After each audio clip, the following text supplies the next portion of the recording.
Sözünə Quran-ı Kərimin mübarək Yasin surəsinin 68-ci ayəsində başlayır. Allah qala buyurur, وَمَنْ نُعَمِّرْهُ نُنَكِّسْهُ فِي الْخَلْقِ أَفَلَا يَعْقِلُونَ. Hər kəs zavallı, qocalıq, qadınlı kişi bilir ki, qocalıq qaçılmaz, tanınmaz, real bir faktdır.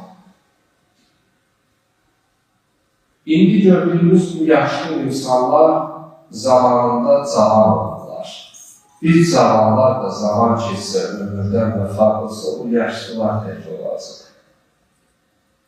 Bizim də vaxtıkən bir arada, bir səhvdə, bir məsciddə namaz qılanlardan indi aramızda olmayanlar var.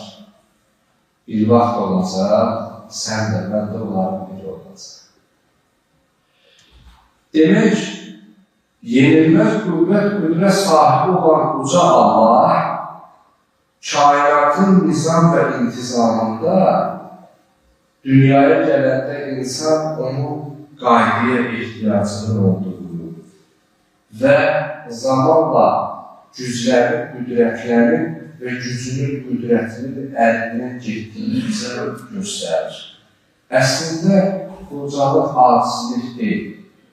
Qocalıq, belə deyək, eldirilisi zəngilik deyil, zillət deyil.